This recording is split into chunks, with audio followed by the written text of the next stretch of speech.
कूट। इसके अलावा अयोध्या तो बीजेपी हारी ही, यानी बीजेपी के लिए राम मंदिर का मुद्दा ना अयोध्या में चला और ना उसके आसपास के इलाकों में, या यूं कहें कि राम मंदिर में प्राण प्रतिष्ठा के बावजूद बीजेपी को इस इलाके में बंपर नुकसान हुआ। और जिन सीटों पर बीजेपी की जीत पक्की मानी जा रही थी, उन सीटों पर विपक्षी गठबंधन के प्रत्याशी जीत गए। यानी अयोध्या समेत राम वनगमन पथ की सीटों पर भी बीजेपी का सारा सियासी हिसाब किताब उल्टा पड़ गया। और इसकी एक बड़ी वजह अयोध्या से बीजेपी प्रत्याशी लल्लू सिंह के संविधान बदलने वाले बयान को माना गया।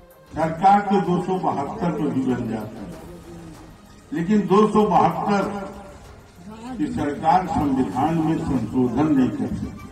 माना जा रहा है कि लल्लू सिंह के बयान ने अयोध्या और उसके आसपास की सीटों के निषाद और दलित समुदाय के मतदाताओं को डरा दिया था, क्योंकि विपक्षी गठबंधन का कहना था कि बीजेपी आरक्षण खत्म करने के लिए संविधान बदलना चाहती है।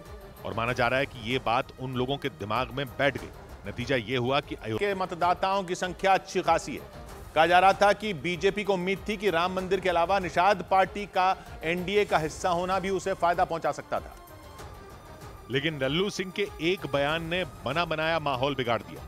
खुद निषाद पार्टी के संजय निषाद ने संकेत दिया कि अगर आरक्षण वाला मुद्दा नहीं गरमाता तो अयोध्या और उसके आसपास के इलाकों में बात कुछ और होती।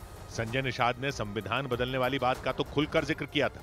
कुछ दो एक नेताओं ने ये कह दिया कि नहीं आएंगे हम तो संविधान बदल देंगे। संविधान मोदी जी ने उसका बयान देते रहे।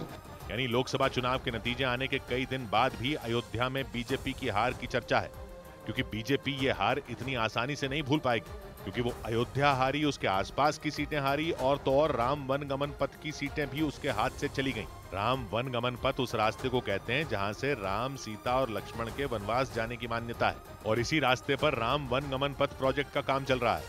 भारत के 10 राज्यों में फैले इस रास्ते में 248 जगहों की पहचान की गई है, जो किसी न किसी रूप में राम, सीता और लक्ष्मण के वनवास से जुड़े हैं। अयोध्या समेत यूपी की 5 सीटें भी इसका हिस्सा हैं, और बीजेपी को उम्मीद थी कि वो यहां जीतेगी ही जीतेगी। लेकिन इन सीटों पर हार ने उसके सपने तोड़ दिए और नतीजे आने के कई दिन बाद तक इसकी चर्चा होती रही।